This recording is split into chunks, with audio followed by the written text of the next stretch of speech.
என்னோடு பேசும் இயேசுவே,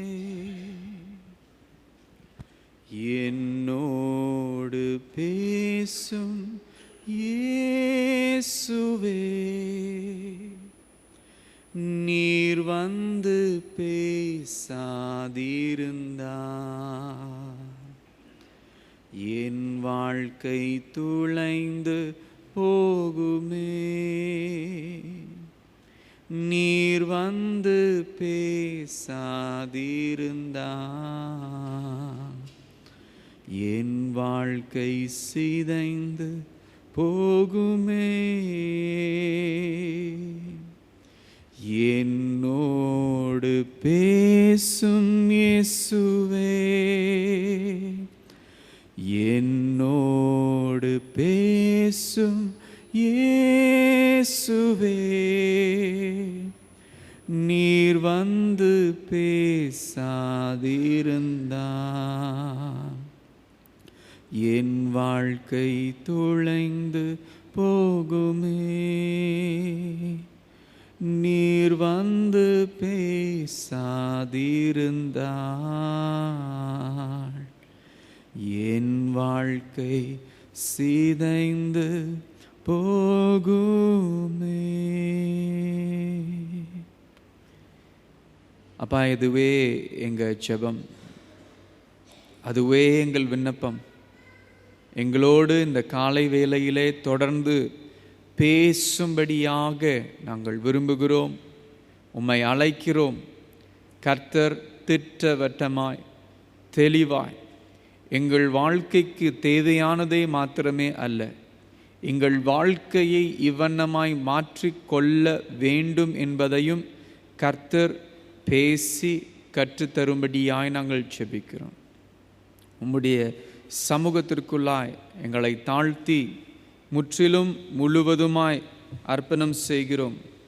கர்த்தர் பொறுப்பெடுத்து நடத்தும்படியாய் இயேசுவின் நாமத்தில் ஜெபிக்கிறோம் நல்ல பிதாவே, ஆமென்.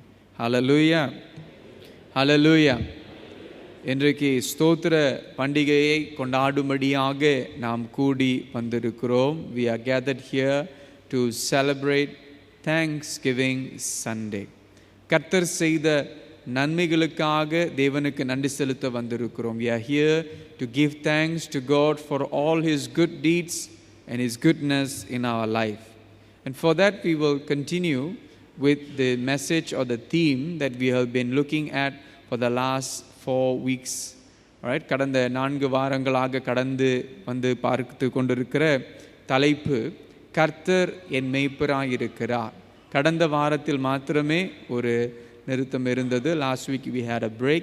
So two Sundays previous to that we were looking at the same theme, the Lord is my shepherd.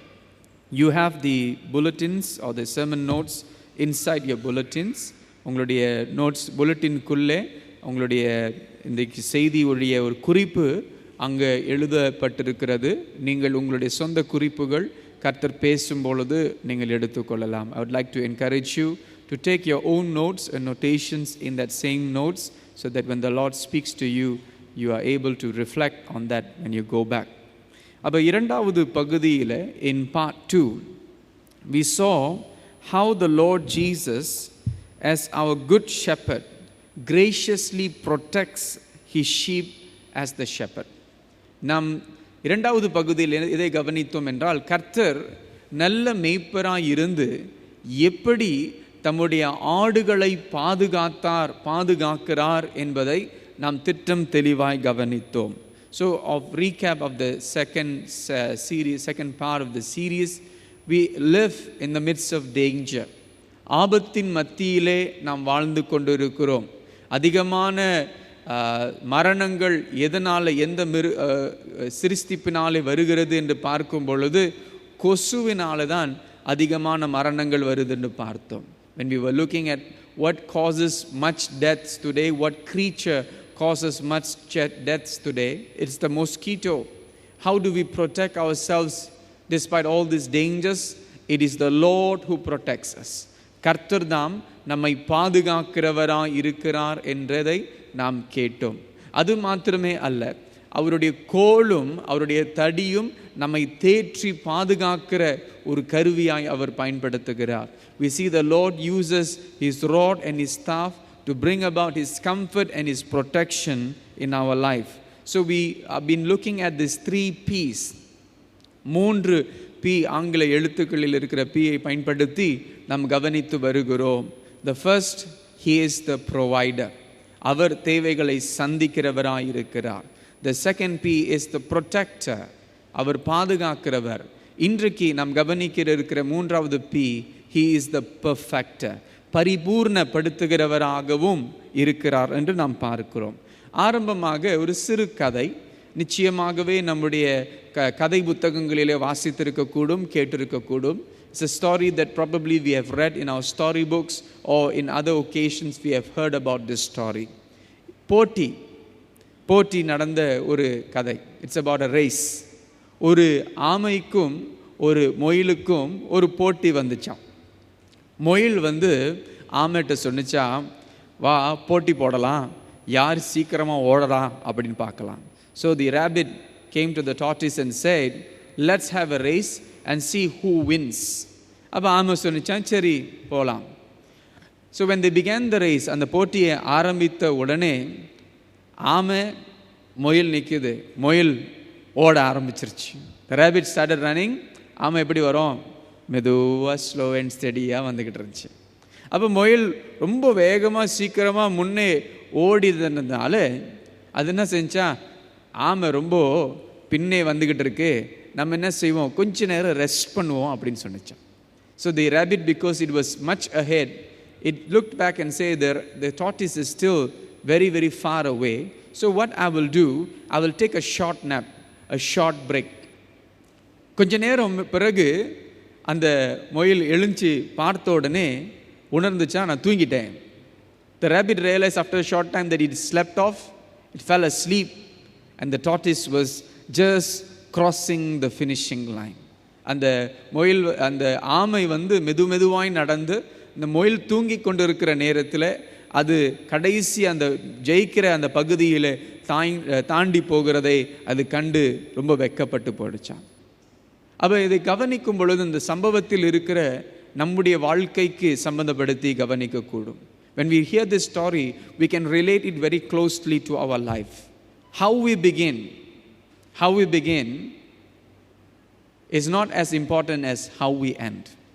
நமக்கு தெரிந்த ஒரு நன்றாய் வேகமாய் ஓடக்கூடிய உசைன் போல்ட், அநேகர் சொல்லுவார்கள், அவர் ஆரம்பிக்கும் பொழுது மெதுவாக தான் இருக்க மாதிரி இருக்கும், ஆனால் முடிக்கும் பொழுது வேகமாய் அவர் முன் சென்று முடிக்கிறவராக இருக்கிறார். When he begins, it seems like he's not as fast as the others, but when he ends well. So it is not about how you start that really matters, but it's about how you finish. எப்படி ஆரம்பிக்கிறோம் என்பது அவ்வளவு முக்கியமல்ல, ஆனால் எப்படி முடிக்கிறோம், நம்முடைய ஆவிக்குரிய பிரயாணத்தை எப்படி முடிக்கப் போகிறோம், how are we going to finish the journey of ministry, the journey of life. And that is why the Lord is the Lord who is a good shepherd, the Lord who is the perfecter. அதனால தான் கர்த்தர் நல்ல மேய்ப்பராய் இருந்து பரிபூர்ணப்படுத்துகிறவராக நம் வாழ்க்கையிலே கடந்து வருகிறவராய் இருக்கிறார். So we begin with verse 5. 5வது வசனத்திலிருந்து நாம் வாசிக்க ஆரம்பிக்கிறோம். சங்கீதம் 23 5வது வசனம். Psalm 23 verse 5 says, "You prepare a table before me in the presence of my enemies. You have anointed my head with oil, my cup runs over." வாசியுங்கள். என் சத்துருக்களுக்கு முன்பாக நீர் எனக்கு ஒரு பந்தியை ஆயத்தப்படுத்தி என் தலையை எண்ணெயால் அபிஷேகம் பண்ணுகிறீர், என் பாத்திரம் நிரம்பி வழிகிறது. So the first part we look at from the valley to the table. பள்ளத்தாக்கிலிருந்து அவர் அந்த மேஜைக்கு பந்திக்கு கர்த்தர் கொண்டு வருகிறதை நாம் பார்க்கிறோம். The sheep, having walked through the valley of the shadow of death, is now seated at the table. இந்த ஆடு அந்த மரண இருளின் பள்ளத்தாக்கை கடந்து வந்து இதோ ஒரு பந்தியிலே கர்த்தர் நல்ல மேய்ப்பர் அங்கே அமர செய்திருக்கிறார் என்று நாம் பார்க்கிறோம். ஆனால் இதில் என்ன பார்க்கிறோம் என்றால், எதிரிகள் இன்னும் இருக்கிறார்கள். The enemies are still there. எதிரிகள் இன்னும் அங்கே இருக்கிறார்கள். ஆனால் பார்வையாளராய் அவர்கள் இருக்கிறார்கள். The enemies are still present, but however they have now become spectators. பார்வையாளராக கர்த்தருடைய பாதுகாப்பைக்குள்ளாக இருக்கிற ஆடுகளாக இவர்கள் இருக்கிறார்கள். ஆடுகள் மாத்திரமே அல்ல, பந்தியில கர்த்தருடைய நன்மைகளை அனுபவிக்கிறவர்களாக இருக்கிறார்கள். They are not only spectators, but here the sheep are experiencing the providences that God, the good shepherd, is providing for the sheep. They are enjoying his providence, they are enjoying his protection. So when he says, you prepare a table before me in the presence of my enemies, that's a great providence. That's a great blessing. The Lord continues to guide the sheep. கர்த்தர் தம்முடைய ஆடுகளை தொடர்ந்து நடத்துகிறவராக அங்கே காணப்படுகிறார். When he says, you anoint my head with oil, my cup overflows, என் பாத்திரம் நிரம்பி வழிகிறது என்று சொல்லும் பொழுது, கர்த்தரின் தலையை அபிஷேகிக்கிறார் என்று சொல்லும் பொழுது, கர்த்தருடைய நன்மைகளை நம் ருசி பார்க்கிறவர்களாக அங்கே காணப்படுகிறவர்களாக இருக்கிறோம். இந்த நேரத்தில் ஒரு குறிப்பிட்ட ஒரு மனிதனை குறித்து பேசும்படியாக இருக்கிறேன். I want to speak about this unique man called Mephibosheth. மெஃபிபோஷெத் என்ற ஒரு மனுஷனை குறித்து பேசும்படியாக இருக்கிறேன். யார் இந்த மனுஷன்? நம்முடைய சபை அங்கத்தினரோ அப்படின்னு சிலர் யோசிக்கலாம். Who is this Mephibosheth? Some probably think probably one of our church members. English service Tamil service தெரியல. He is from the Bible. வேதத்திலிருந்து 2 சாமுவேல் 9ஆம் அதிகாரம் 1-13 வரை வாசிக்கும் பொழுது இந்த மனுஷனுடைய வாழ்க்கை சம்பவத்தை நாம் பார்க்கிறோம். When we read 2 Samuel chapter 9 verses 1-13, we find the life of Mephibosheth referred or explained here. In verse 13 it says, 13வது வசனத்தில் சொல்லுகிறது, So Mephibosheth lived in Jerusalem, for he ate at the king's table regularly. Now he was lame in both feet. வாசியுங்கள். மேஃபிபோஷேத் ராஜாவின் பந்தியில் நித்தம் அங்கே உட்கார்ந்து சாப்பிடுகிறவனாய் இருக்கிறபடினால் எருசலேமிலே குடியிருந்தான். அவனுக்கு 2 காலும் ஊனமுமாய் இருந்தது. இந்த மெஃபிபோஷேத் யார் என்று சொன்னால் சவுலுடைய பேரன். Who is this Mephibosheth? He is the grandson of Saul or King Saul. He is the son of Jonathan, the son of Saul. இவர் யோனதானுடைய குமாரன், சவுலுடைய மகனாய் இருந்த யோனதானுடைய குமாரனாய் இருந்தான்.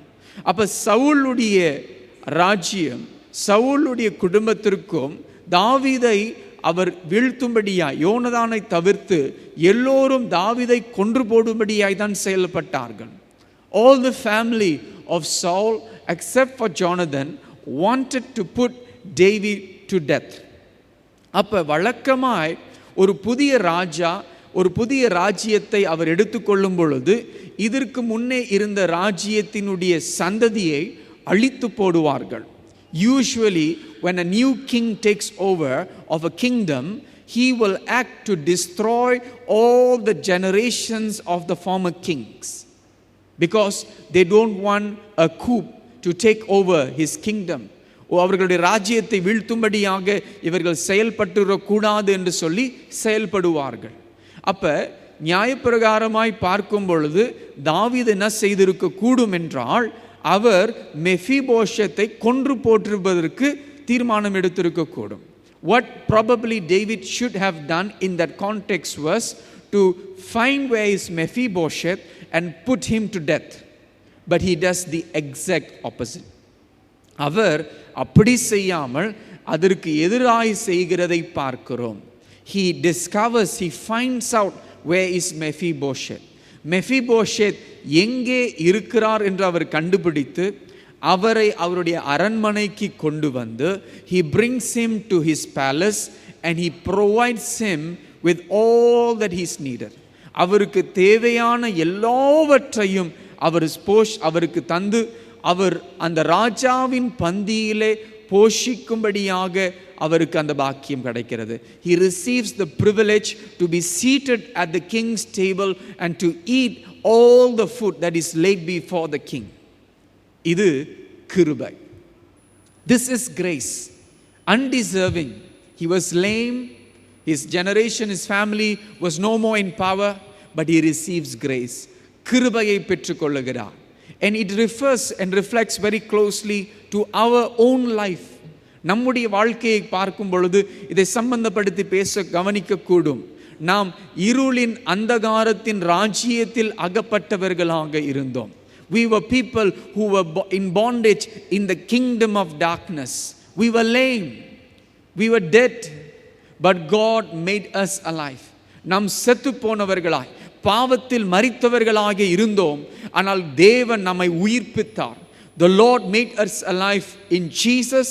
கிறிஸ்துவின் மூலமாய் உயிர்ப்பித்து நமக்கு தேவனுடைய பிள்ளைகள் ஆகும்படியான புத்திர சுவிகாரத்தை மாத்திரமே அல்ல, He did not only give us the right and the privilege to be called children of God, but He provides. நம்முடைய தேவைகளை தொடர்ந்து சந்திக்கிறவராக இருக்கிறார். அப்ப இந்த பந்தி என்று சொல்லும் பொழுது ஒரு பெரிதான ஒரு பாக்கியம். When we speak about being provided a table in the presence of our enemies, it's a great divine providence. So this gives us better understanding of this promise in Psalm 23 verse 5. சங்கீதம் 23:5 இருக்கிற இந்த வசனம் நமக்கு இன்னும் தெளிவாகிறது என்று நாம் பார்க்கிறோம். அப்ப தொடர்ந்து பார்க்கும் பொழுது இந்த பந்தி வருங்காலத்தில் நடக்க போகிற ஒரு சம்பவத்தை குறிக்கிற ஒரு தீர்க்க தரிசனமாகவும் இருக்கிறது. It is also a prophetic word that foreshadows an event that is going to take place, and that we find in Revelation 19 verses 7 to 9. வெளிப்படுத்தின விசேஷம் 19ஆம் அதிகாரம் 7வது வசனத்திலிருந்து 9ஆம் வசனம் வரை குறிப்பு எழுதி கொள்ளுங்கள். வாசிப்பதற்கு 9ஆம் வசனம் வரை மாத்திரம் வாசிப்போம். We read verse 9 alone. Then he said to me, "Write, blessed are those who are invited to the marriage supper of the Lamb." And he said to me, "These are the true words of God." வாசியுங்கள். பின்னும் அவன் என்னை நோக்கி, ஆட்டுக்குட்டியானவரின் கல்யாண விருந்துக்கு, கல்யாண பந்திக்கு அழைக்கப்பட்டவர்கள் பாக்கியவான்கள் என்று எழுது என்றார். மேலும் இவைகள் தேவனுடைய சத்தியமான வசனங்கள் என்று என்னுடனே சொன்னார். அப்ப இந்த பந்தி நாம் இப்பொழுது இவ்வாழ்க்கைக்கு இம்மைக்கு மாத்திரமே அல்ல, மறுமையிலே நித்தியத்திலே ஆட்டுக்குட்டியானவருடைய கல்யாணத்திலும் அந்த பந்தியிலே நாம் அமரப் போகிறோம். Hallelujah. We are not only enjoying the table here, but the table is being prepared. A meal is being prepared in the marriage supper of the Lamb, where all of us, those who believe in Jesus, இயேசுவை விசுவாசிக்கிற ஒவ்வொருவரும் அந்த பந்தியிலே அமரப் போகிறோம்.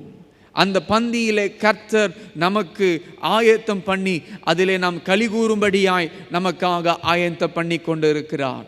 The Lord is preparing this table, this special feast that we will all enjoy and have together in His presence in eternity. So as we move on to verse 6, 6வது வசனத்திற்கு நாம் கடந்து போகும் பொழுது கர்த்தர் பரிபூர்ணப்படுத்துகிறவராக நமக்கு வெளிப்படுகிறார். The Lord is revealed to us as the perfecter, the one who completes, the one who accomplishes. In verse 6 it says, surely, it begins by saying, surely, confidence, surely, goodness and loving kindness. In some translation they say mercy. Surely goodness and loving kindness will follow me all the days of my life, and I will dwell in the house of the Lord forever. The last verse needs to be seen in the context of the locations of the psalm. தமிழ்ல வாசிக்க கேட்போம். என் ஜீவனுள்ள நாளெல்லாம் நன்மையும் கிருபையும் என்னை தொடரும். நான் கர்த்தருடைய வீட்டிலே நீடித்த நாட்களாய் நிலைத்து இருப்பேன் என்று சொல்கிறார். Hallelujah. It's a great blessing to know where this psalm ends. So as I mentioned just now, the locations of these psalms, the locations within the psalm helps us to understand the journey of life on each of our lives. இந்த சங்கீதத்தில் இருக்கிற இடங்கள் நம்முடைய வாழ்க்கையில் இருக்கிற பிரயாணங்களை குறித்து, ஆவிக்குரிய சம்பவங்களை குறித்து நமக்கு தெளிவுபடுத்துகிறது. When the psalm begins, it says, the Lord is my shepherd, I shall not want. இந்த சங்கீதம் ஆரம்பிக்கும் பொழுது கர்த்தர் என் மேய்ப்பராய் இருக்கிறார், நான் தாழ்ச்சி அடையேன் என்று ஆரம்பிக்கிறது. ஆனால் அடுத்த பிரயாணம், அந்த பிரயாணத்தில் அந்த மேய்ப்பன் அந்த ஆடுகளை எங்கே கொண்டு போகிறார் என்று பார்க்கிறோம். We see where the journey continues. The shepherd guides the sheep to grass, to meadows, to pastures, to still waters. புல்லுள்ள இடங்களிலும் அமர்ந்த தண்ணீர்கள் அண்டையில் கொண்டு போய் விடுகிறதை பார்க்கிறோம். But he doesn't leave them there. அங்கே அவர்களை விட்டுவிடாதபடிக்கு அவர்களை தொடர்ந்து நீதியின் பாதைகளில் நடத்துகிறார். He continues to guide the sheep in paths of righteousness. But then sometime sheep finds itself in the valley of the shadow of death. சில நேரங்களிலே இந்த நீதியின் பாதையில் நடத்தும் பொழுது இந்த ஆடுகள் மரண இருளின் பள்ளத்தாக்கிலே அது கடந்து போகக்கூடிய ஒரு சூழ்நிலை. சில நேரம் நம்முடைய சொந்த தவறுதலான தீர்மானங்களினாலே அங்கே போகக்கூடும். Sometimes we are in the valley of the shadow of death because of our wrong decisions. சில நேரங்களில் கர்த்தருடைய அனுமதியினாலே அந்த மரண இருளின் பள்ளத்தாக்கை கடந்து செல்கிறோம். There are times when the Lord permits us to walk through the valley of the shadow of death. But nevertheless, whatever the situation, one thing the Lord promises. ஒரு காரியத்தை கர்த்தர் வாக்கு கொடுக்கிறார். தேவரீர் என்னோடு கூட இருக்கிறார். The Lord is with us. அவருடைய கோலும் அவருடைய தடியும் நம்மை தேற்றுகிறது. His rod and his staff, it comforts us. And then from the valley goes to the table. அந்த பள்ளத்தாக்கிலிருந்து அந்த பந்திக்கு, அந்த மேஜைக்கு கர்த்தர் கொண்டு செல்கிறார். From the table we go to the house of the Lord.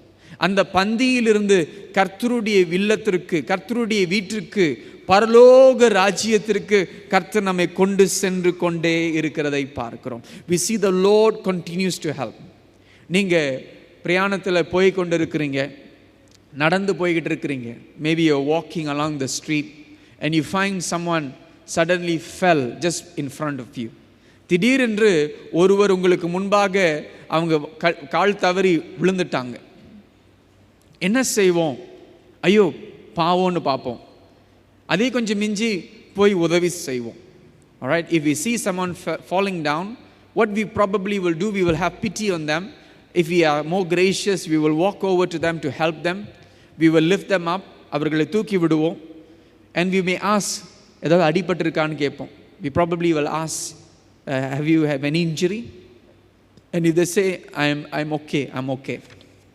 What we do, we have helped, we go on with our journey.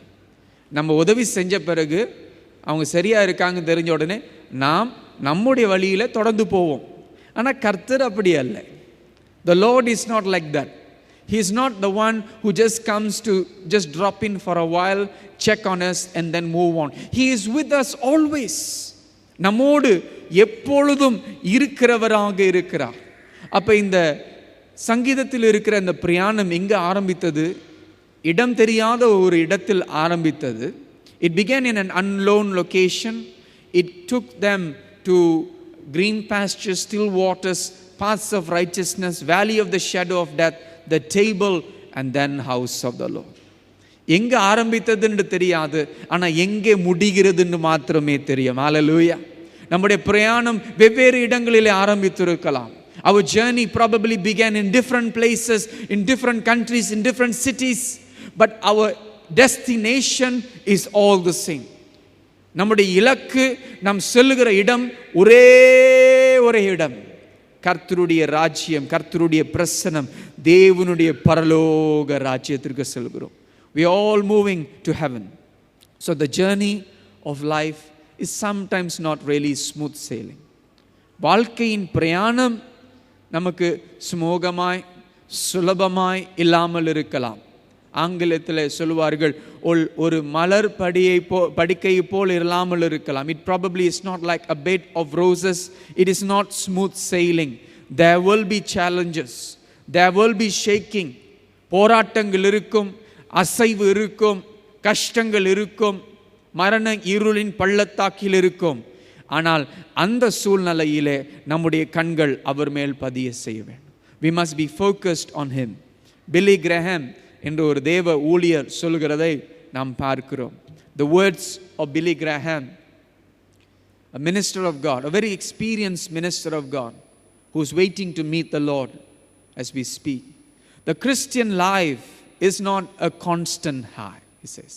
கிறிஸ்துவ வாழ்க்கை இருந்து வந்து சொல்லும் பொழுது எல்லாமே ஒரு உச்சக்கட்டத்தில் வாழ்கிற ஒரு வாழ்க்கை அல்ல. சில நேரத்தில் நம் சுவிசேஷம் சொல்லும் பொழுது அப்படியே சொல்லிடுவோம், சபைக்கு வந்தீங்கன்னா எல்லாம் நல்லா போயிடும். Right? We make promises like that to people when we say, you come to church, everything will be okay. Everything will be fine. சபைக்கு வந்தீங்கன்னா உங்க பிரச்சனை எல்லாம் மறைஞ்சிரும். இங்க உட்கார்ந்து இருக்கிறவங்க எல்லாரும் சொல்லுவோம், எனக்கு இன்னும் பிரச்சனை இருக்கு pastor. But truly, if you are honest, all of us will say, Pastor, I still have problems. I still have trouble.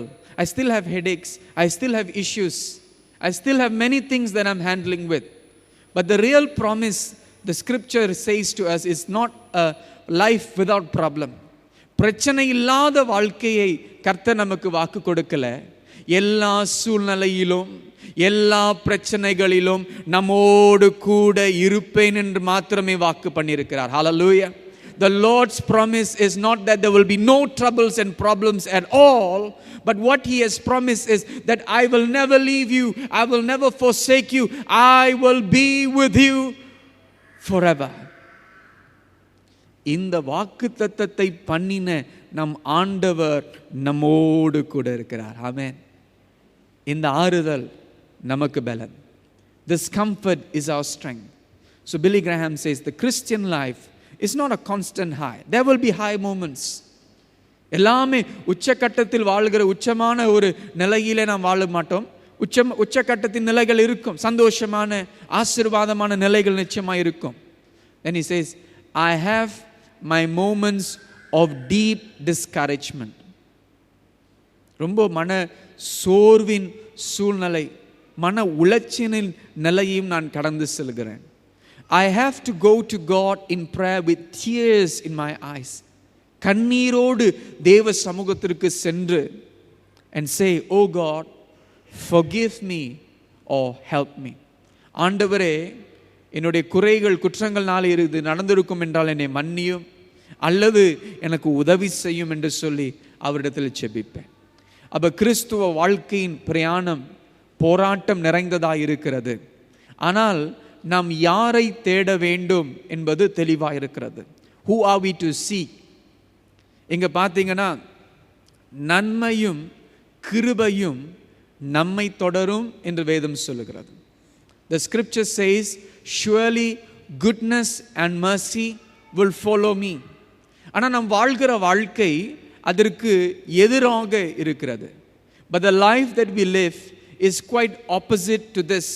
நன்மையும் கிருபையும் நாம் தேடி போகிறோம். We go seeking goodness and mercy, blessings. ஆசீர்வாதம், ஆசீர்வாதம், ஆண்டவருடைய ஆசீர்வாதம் நம்முடைய வாழ்க்கையில் வர வேண்டும் என்று நாம் தேடி தேடி தேடி ஓடுகிறோம். அந்த ஓட்டத்தில் கர்த்தரை விட்டு விலகி ஓட ஆரம்பித்து விடுகிறோம், அவரை மறந்து விடுகிறோம். There are times that we run after these blessings, so much so we go off track, off tangent, we go astray and we forget the God who provides for us. Scripture says clearly, வேதம் தெளிவாய் சொல்லுகிறது, முதலாவது தேவனுடைய ராஜ்யத்தையும் அவருடைய நீதியும் தேடுங்கள், அப்பொழுது இவைகள் எல்லாம் உங்களுக்கு கூட கொடுக்கப்படும். Seek ye first the kingdom of God and his righteousness and all these things. எதை எதிர்பார்க்கிறோம், எதற்காக ஓடிக்கொண்டிருக்கிறோம் என்றதை கர்த்தர் நமக்கு கொடுப்பார். நன்மையும் கிருபை நம்மை தொடரும். அவர் அனுமதித்து ஆசீர்வதிக்கும் பொழுது அவைகள் நம்முடைய வாழ்க்கையிலே புரண்டு ஓடும். When the Lord announces and promises and releases the blessings into our life, it will surely come and we can live life for him, focused on him. அவருக்காக, அவர் மேல் நம்முடைய கண்களை பதிய வைத்து நாம் வாழக்கூடியவர்களாக இருப்போம். பிலிப்பியர் 1 அதிகாரம் 6 வசனம் இவ்வண்ணமாய் சொல்கிறது. Philippians chapter 1 verse 6 goes like this. For Paul says to the church in Philippi, as he begins his introduction, he says, for I am confident of this very thing. I am confident of this very thing, that he who began a good work in you will perfect it until the day of Christ Jesus. வாசியுங்கள். நான் உங்களை நினைக்க போவதெல்லாம், அந்த வசனம் 5வது வசனம் பாருங்க. உங்களில் தமிழ்ல பிலிப்பியர் 1 அதிகாரம் 5வது வசனம், உங்களில் நற்கிரியையை தொடங்கினவர் அதை இயேசு கிறிஸ்துவின் நாள் பரியந்த முடிய நடத்தி வருவார் என்று நம்பி. ஒரு பழைய ஒரு பாடல் இருக்குல்ல, வீடு வரை உறவு, வீதி வரை மனைவி, காடு வரை பிள்ளை, கடைசி வரை யாரோ என்று கேட்கும் பொழுது கடைசி வரை இயேசு. There's this old song that speaks about the relatives are there up to the house. The wife comes probably just up to the street, and then the children come up to the graveyard. But who's there until the eternal? Jesus is the one who will be with us into eternity.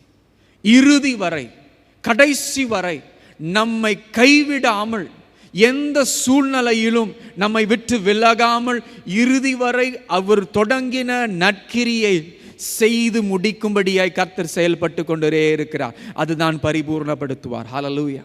That is his work of perfection. He who has begun a good work in us will complete, will accomplish his work.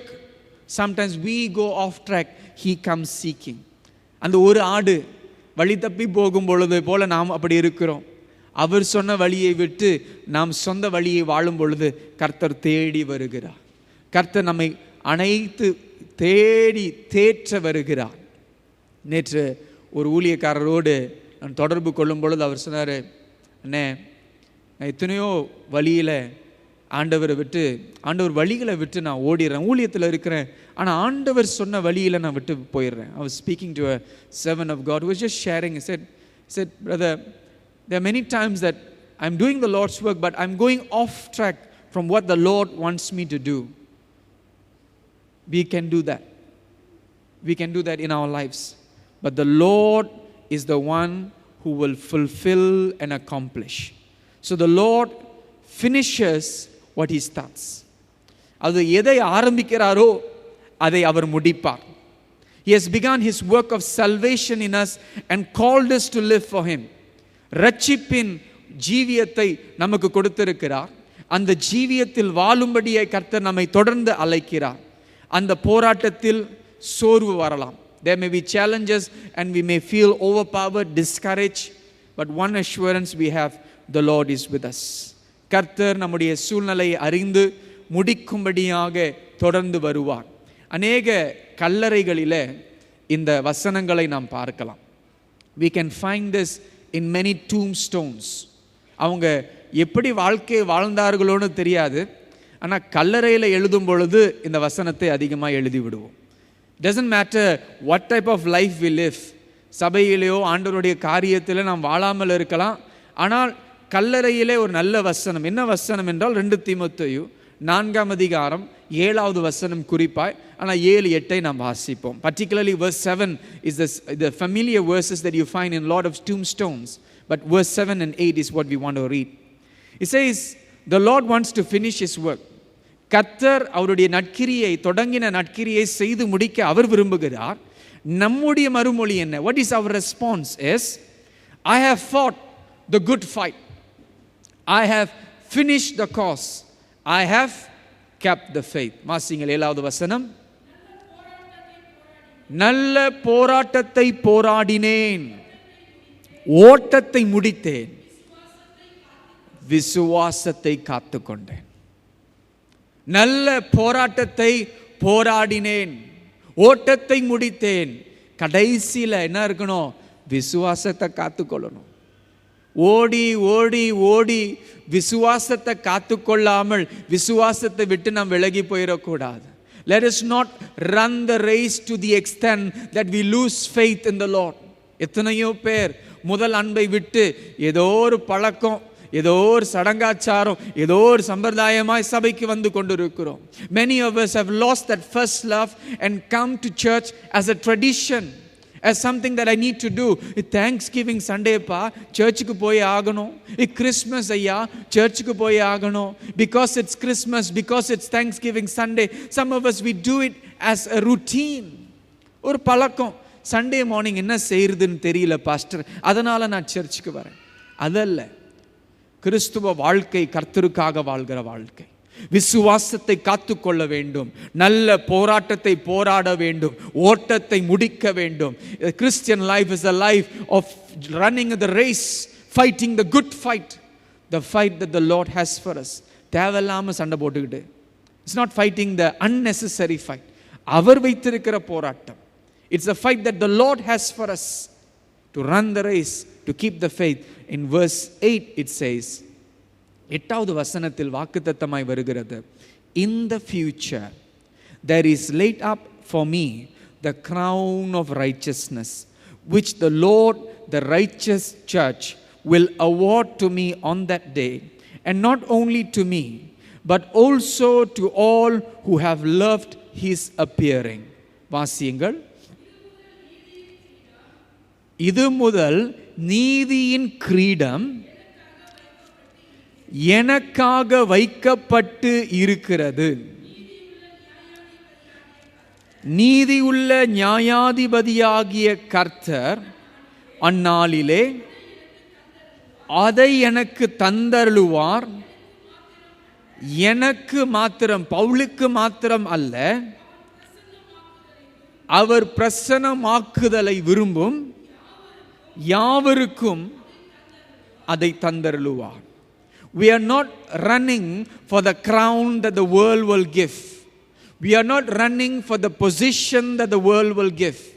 We are running for the crown that Jesus will give to us. நாம் இந்த உலகம் கொடுக்கிற கிரீடங்களுக்காக ஓடவில்லை. இயேசு நமக்கு கொடுக்க போகிற அந்த நீதியின் கிரீடத்திற்காக நாம் ஓடிக்கொண்டிருக்கிறோம். அதற்காக விசுவாசத்தை காத்துக்கொள்ள வேண்டும். It is important that we keep the faith. ஏன்னா அவரை நாம் சந்திக்கும் பொழுது அவர் நம்மை பார்த்து சொல்ல இருக்கிற வார்த்தை இவையாயிருக்க வேண்டும். உண்மையும் உத்தமமான என்னவை சொல்லுவார்? When he sees us, what will he say? Well done, good and faithful, not pastor, not bishop, not evangelist, not apostle, not preacher, not missionary, not teacher, not singer, not worship leader, or any positions that we hold today. எந்த பதவியை பார்த்தும் இந்த பொறுப்பை பார்த்தும் அவர் நம்ம உண்மையும் உத்தமமான போதகரே, நல்ல ஆராதனை நடத்துகிறவரே, சபை அங்கத்தினரே என்று சொல்ல மாட்டார். What the Lord will look from us is good and faithful servant. உண்மையும் உத்தமமான ஊழியக்காரர்களை கர்த்தர் விரும்பி தேடிக்கொண்டிருக்கிறார். அவரை சந்திக்கும் பொழுது எந்த நிலையிலே நாம் சந்திப்போம்? The question today is, He is faithful. Are we faithful? கேள்வி என்னவென்றால், அவர் உண்மை உள்ளவராயிருக்கிறார், இறுதி வரை நடத்த விரும்புகிறார். நாம் அவருக்கு உண்மை உள்ளவர்களாக இறுதி வரை இருப்போமா? Will we run the race? Will we fight the good fight? We must be able to look back at the end of our lives with confidence as we trust the Lord to help us complete the race that is set before us. கிறிஸ்துவ வாழ்க்கை ஓட்டம் என்பது தொடர்கிறது. The life as a Christian continues, but we need to look up to Jesus. எபிரேயர் 12:2 சொல்லுகிற வண்ணமாக, according to Hebrews 12:2, let's not get distracted. Let's not lose focus on the things of the earth, the things that disturbs and discomforts us. Looking unto Jesus, the author, the one who began the good work and the finisher of our faith, who for the joy that was set before him endured the cross, despising the shame, and he sat down at the right hand of the throne of God. வாசியுங்கள். அவர் தமக்கு முன் வைத்திருந்த சந்தோஷத்தின் பொருட்டு அவமானத்தை எண்ணாமல் சிலுவையை சகித்து தேவனுடைய சிங்காசனத்தில்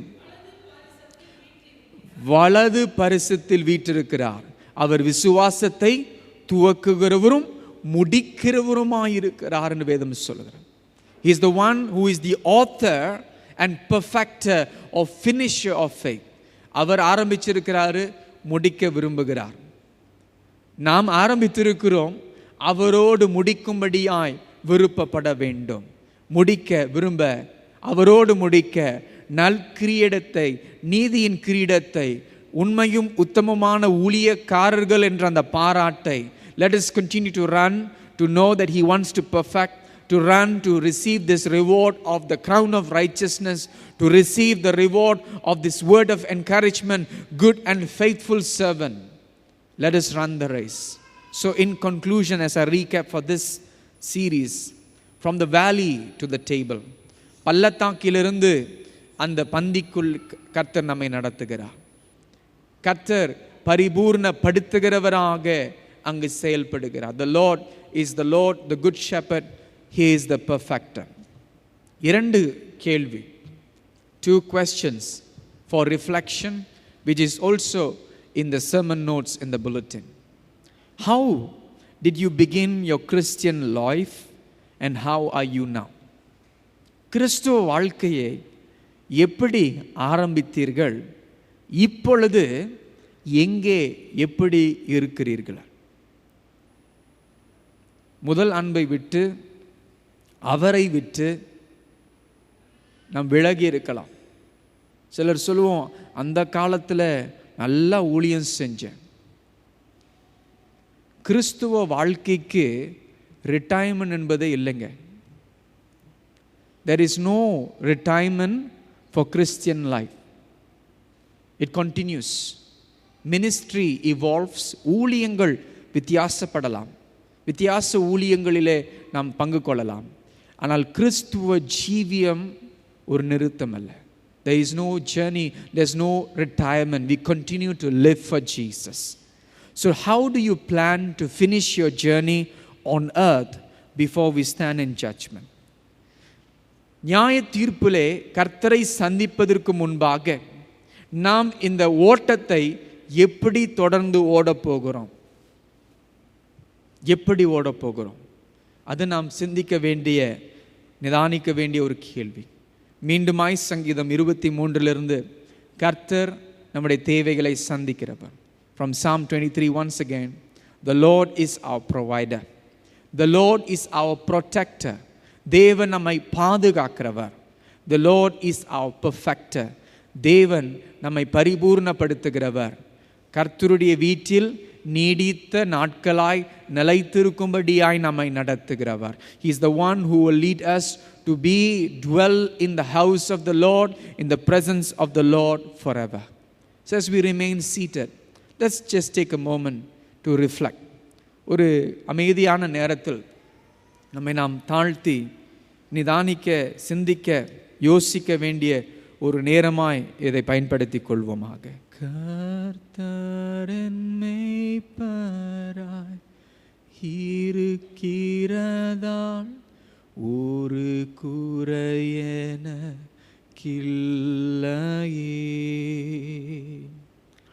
கர்த்தரின் மேய்ப்பராய் இருக்கிறதால் நான் தாழ்ச்சி அடையேனே. சொல்லுவோமா? கர்த்தரின் மேய்ப்பராய் இருக்கிறதால் ஒரு குறையெனக்கில்லையே.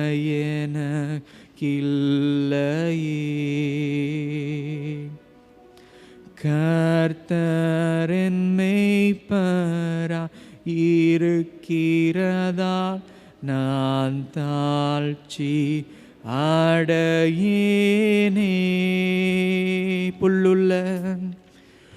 புல்லுள்ள இடங்களில் மேய்த்திடுவான்.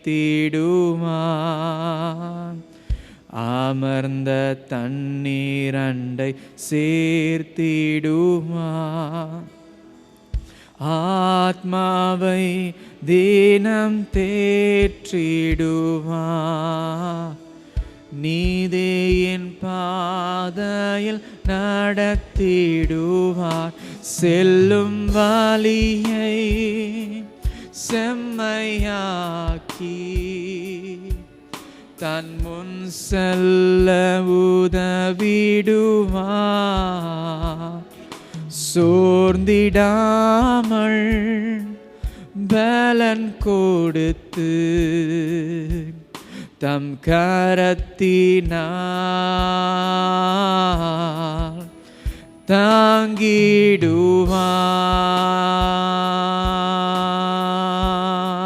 தாங்கிடுவார். தம் கரத்தினால்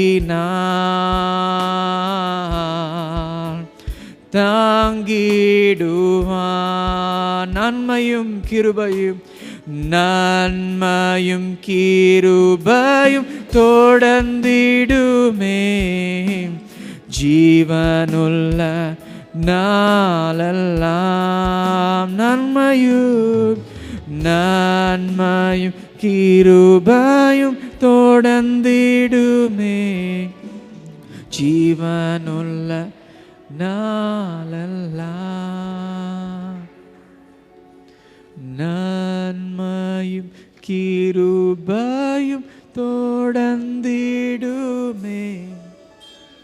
ஜீவனுள்ள நாளெல்லாம். கர்த்தாவே, நீங்க நல்ல மேய்ப்பர். நம்முடைய ஆடுகள் மேல் ஆண்டவரே கரிசனை உள்ளவராயிருக்கிறீர். கவனிக்கிறவராக இருக்கிறீர். I just want to give an invitation for those who just want to resurrender your lives to the Lord. Just to accept Him as your shepherd once again. Maybe you've gone astray. Maybe you've lost focus. But you want to be His sheep. The sheep that knows His voice and follows Him. If you desire, for those who desire, just stand wherever you are. கர்த்தரின் மேய்ப்பராய் நான் மீண்டுமாய் முழுவதுமாய் நான் ஏற்றுக்கொள்ள விரும்புகிறேன் என்று சொல்லுகிறவர்கள் மாத்திரம் நீங்கள் இருக்கும் இடங்களிலே அப்படியே எழுந்து நிற்க அழைக்கிறேன். அப்படி கரங்களை உயர்த்தி கொண்டு நின்றவண்ணமாய் உடைய வாய்களை திறந்து, கர்த்தாவே நீர் எனக்கு நல்ல மெய்ப்பராயிரும். யாருக்கும் கட்டாயம் அல்ல, மன விருப்பமாய் இதை நாம் செய்வோம்.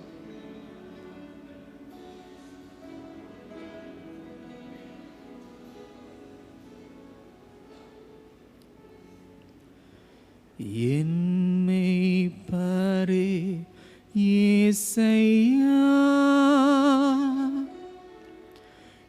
என்னோடு இருப்பவரே, ஸ்தோத்திரம் ஸ்தோத்திரம் ஸ்தோத்திரம் ஸ்தோத்திரம்.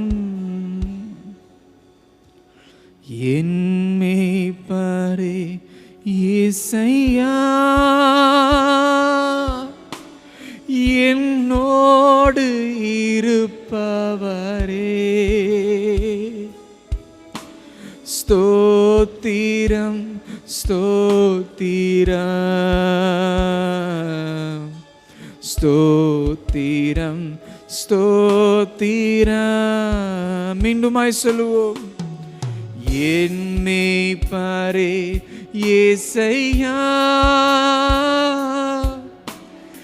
என்னோடு இருப்பவரே, ஸ்தோத்திரம் ஸ்தோத்திரம் ஸ்தோத்திரம் ஸ்தோத்திரம் ஸ்தோத்திரம். என் மேய்ப்பரே இயேசையா, என்னோடு இருப்பவரே, ஸ்தோத்திரம் ஸ்தோத்திரம் ஸ்தோத்திரம் ஸ்தோத்திரம். நல்ல மேய்ப்பராய் எங்களை கரம் பிடித்து நடத்த நாங்கள் எங்கள் கரங்களை உயர்த்தி கொள்கிறோம் ஆண்டவரே. Lord, we lift our hands and ask that you will lead us as the good shepherd. நல்ல மேய்ப்பராய் எங்களை நடத்துங்க. வாய்களை திறந்து ஜெபிங்க. Open your lips, open your mouths and speak to him. Surrender once again. மீண்டும் ஹாய் இறுதி வரை எங்களை கரம் பிடித்து நடத்துங்கப்பா. Lord, hold our hands and lead us to the end, Lord. இறுதி வரை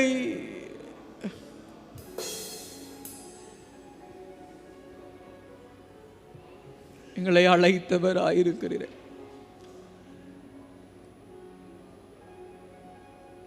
உம்முடைய அழைப்புக்காய் நன்றி செலுத்துகிறோம்.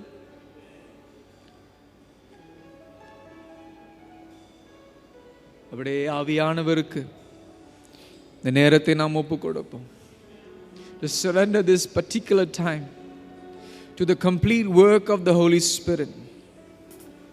Lord Jesus, நிறைவான ஆவியானவரே, நீர் வரும்போது குறைவுகள் மாறுமே. நிறைவான பரிசுத்த ஆவியானவரே,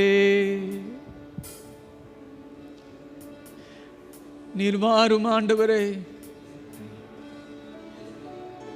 Yes Lord, பரிசுத்த ஆவியானவரே,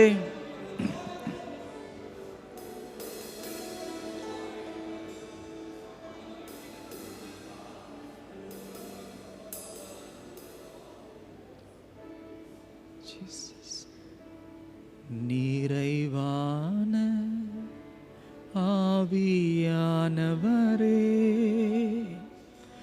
நீர் வரும் குறைவுகள் மாறுமே. நிறைவான ஆவியானவரே, நீர் வரும்போது குறைவுகள் மாறுமே.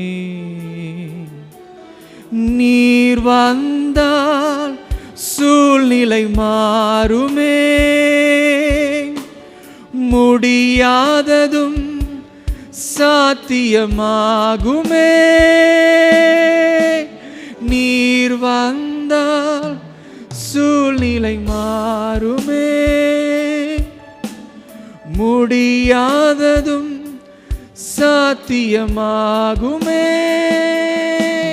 நிறைவே நீர் வாருமே. நிறைவே நீர் போதுமே. நிறைவே நீர் வேண்டுமே. ஆவியானவரே, நிறைவே நீர் வாருமே. நிறைவே நீர் போதுமே. நிறைவே நீர் வேண்டுமே. ஆவியானவரே. Yes lord. ஆவியானவரே, பரிசுத்த ஆவியானவர், நிறைவானவரே, பலன் இல்லை என்று சொல்லுகிறவர்களுக்கு பலனானவரே, just allow the Spirit of God to minister this time. பரிசுத்த ஆவியானவரே,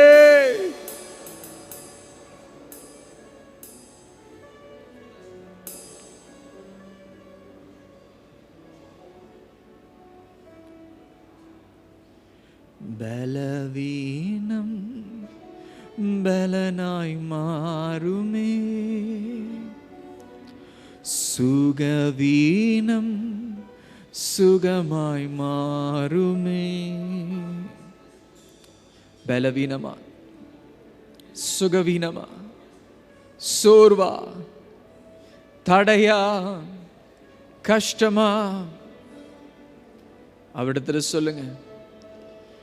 பலவீனம் பலனாய் மாறுமே. சுகவீனம் சுகமாய் மாறுமே. மீண்டுமாய். பலவீனம் பலனாய் மாறுமே. சுகவீனம் சுகவீனம் சுகமாய் மாறுமே. நீர் வந்தால் சூழ்நிலை மாறுமே. முடியாததும் சாத்தியமாகுமே. நீர் வந்தால் சூழ்நிலை மாறுமே. முடியாததும் முடியாததும் சாத்தியமாகுமே. எஸ் ஆண்டவரே, சூழ்நிலையை மாற்ற, முடியாததை சாத்தியமாக்க நீர் வந்ததற்காய் ஸ்தோத்திரம். இன்றைக்கு ஒவ்வொருவரையும் ஒரு விசேஷித்த புதிய எண்ணெயால், அபிஷேகத்தால் நிரப்புங்க ஆவியானவர். கர்த்தாவே, உம்முடைய குரலை, உம்முடைய சத்தத்திற்கு செவி கொடுக்க, Lord, give us the grace to hear your voice. Jesus, you said, my sheep know my voice. I know them and they follow me.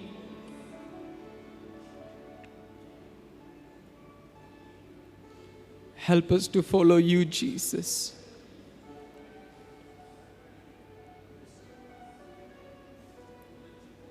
உம்மை தேட, உம்மை நேசிக்க,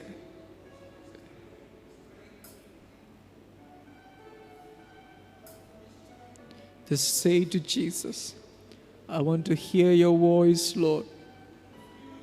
I want to come back. சிலர் போராடுகிறீங்க. வரணும்னு பார்க்கிறேன், நான் முடியல. Some I see struggling, desiring to come back but don't know how. Holy Spirit, strengthen these children. Strengthen our children. Strengthen them, O Lord. Empower them and grant them the grace of breakthrough. ஒரு விடுதலை கடந்து வர நான் செபிக்கிறோம். Holy Spirit, ஆவியானவர் எங்கே உண்டோ அங்கே விடுதலை உண்டு. Breakthrough in Jesus' name.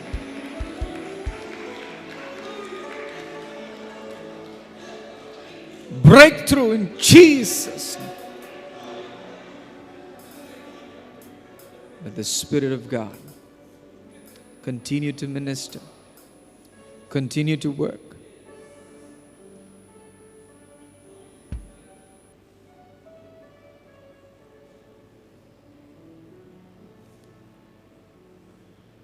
உம்மை அல்லாமல்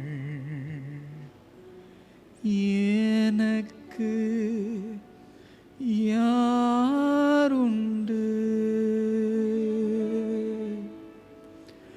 உம்மை தவிர விருப்பம் ஏது உண்டு? இதுவே நம்முடைய கடைசி ஜெபமாய் நாம் ஜெபிப்போம். உம்மை அல்லாமல் எனக்கு யாருண்டு? உம்மை தவிர விருப்பம் ஏது உண்டு? நல்ல மேய்ப்பர் நீர் மாத்திரமே எங்களுக்கு உண்டு. பாதுகாப்பீர், தேவைகளை சந்திப்பீர், பரிபூர்ணப்படுத்துவீர். அந்த நம்பிக்கையிலே அர்ப்பணம் செய்து ஒப்பு கொடுத்து எங்களை தாழ்த்தி முழுவதும் சமர்ப்பிக்கிறோம். எல்லாவற்றையும் இரட்சகரும் மீட்பருமாகிய இயேசு கிறிஸ்துவின் நாமத்தில் ஜெபிக்கிறோம் எங்கள் நல்ல பிதாவே. கர்த்தருக்கு ஒரு பெரிய கரந்தடு கொடுப்போம்.